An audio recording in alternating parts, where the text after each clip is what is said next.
Quando encontro uma pessoa, seja qual for, alegro-me em Cristo.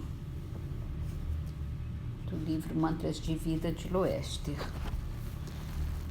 Livro dos Espíritos, pergunta 417. Nós estamos no capítulo dos sonhos. E a pergunta é: certo número de espíritos encarnados podem então se reunir e formar uma assembleia? Durante o sonho, né? Durante o sono. Sem nenhuma dúvida, os laços de amizade, antigos ou novos, reúnem assim frequentemente diversos espíritos que se sentem felizes em se encontrar. Pela palavra antigos, é necessário entender os laços de amizade contraídos em existências anteriores. Trazemos ao acordar uma intuição das ideias que adquirimos durante esses encontros ocultos, mas ignoramos a fonte.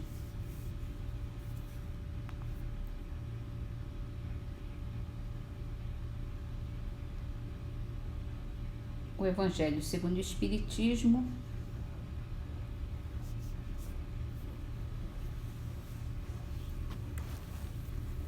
abandonar pai, mãe e filhos. Aquele que houver deixado pelo meu nome sua casa, os seus irmãos ou suas irmãs, ou seu pai ou sua mãe, ou sua mulher ou seus filhos, ou suas terras, receberá o cêntuplo de tudo isso e terá por herança a vida eterna. Isso está em Mateus, no capítulo 19, versículo 29. Então disse-lhe Pedro: quanto a nós, vês que tudo deixamos e te seguimos. Jesus observou: digo-vos em verdade que ninguém deixará pelo reino de Deus sua casa ou seu pai, ou sua mãe ou seus irmãos, ou sua mulher ou seus filhos, que não receba já neste mundo muito mais, e no século vindouro a vida eterna. Isto está em Lucas, capítulo 18, versículos 28 a 30. Disse-lhe outro: Senhor, eu te seguirei, mas permite que antes disponha do que tenho em minha casa. E Jesus lhe respondeu: quem quer que, tendo posto a mão na charrua, olhar para trás, não está apto para o reino de Deus. É uma passagem de Lucas, capítulo 9, versículos 61 e 62. Sem discutir as palavras, deve-se aqui procurar o pensamento que era evidentemente este: os interesses da vida futura prevalecem sobre todos os interesses e todas as considerações humanas. Porque esse pensamento está de acordo com a substância da doutrina de Jesus, ao passo que a ideia de uma renunciação à família seria a negação dessa doutrina. Não temos, aliás, sob as vistas, a aplicação dessas máximas no sacrifício dos interesses e das afeições de família aos da pátria? Censura-se, porventura, aquele que deixa seu pai, sua mãe, seus irmãos, sua mulher, seus filhos, para marchar em defesa do seu país? Não se lhe reconhece, ao contrário, grande mérito em arrancar-se as doçuras do lar doméstico, aos liames da amizade para cumprir um dever? É que então há deveres que sobrelevam a outros deveres. Não impõe a lei à filha a obrigação de deixar os pais para acompanhar o esposo? Formigam no mundo os casos em que são necessárias as mais penosas separações. Nem por isso, entretanto, as afeições se rompem. O afastamento não diminui o respeito, nem a solicitude do filho para com os pais, nem a ternura destes para com aquele. Vê-se, portanto, que mesmo tomadas ao pé da letra, excetuado o termo odiar, aquelas palavras não seriam uma negação do mandamento que prescreve ao homem honrar a seu pai e a sua mãe, nem do afeto paternal. Com mais forte razão, não o seriam se tomadas segundo o Espírito. Tinham elas por fim mostrar, mediante uma hipérbole, quão imperioso é para a criatura o dever de se ocupar com a vida futura. Aliás, pouco chocantes haviam de ser para um povo em uma época em que, como consequência dos costumes, os laços de família eram menos fortes do que no seio de uma civilização moral mais avançada.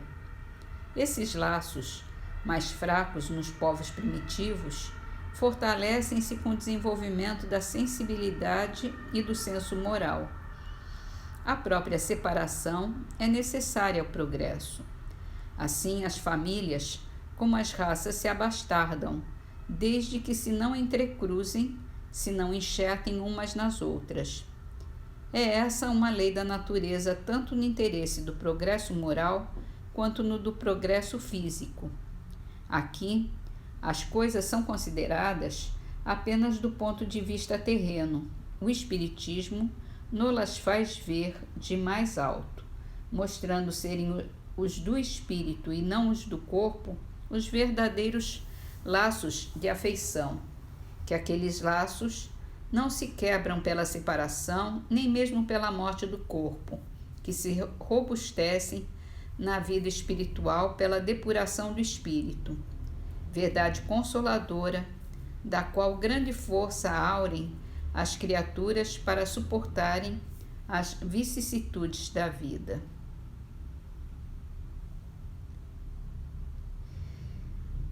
Em Parnaso de Além Túmulo, a poesia é de Casimiro de Abreu, chama-se Recordando.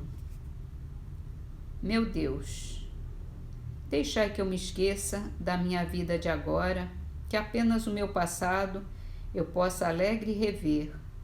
Deixai que me identifique com os raios da luz de outrora, daquela risonha aurora do meu passado viver. Que eu sinta de novo a vida na infância linda e ditosa, na alegria inalterável do lugar onde nasci.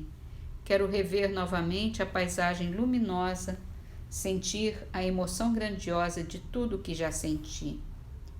Ah, que eu possa hoje olvidar imensidades, esferas, concepções mais perfeitas no progresso que alcancei. Que das ruínas, dos escombros, minha alma retire as eras e contemple as primaveras da vida que já deixei. Quero aspirar os perfumes dos sendais cheios de flores, na fresca sombra dos vales sob a luz do céu de anil. Rever o sítio encantado da minha estância de amores, meus sonhos encantadores, minha terra, meu Brasil.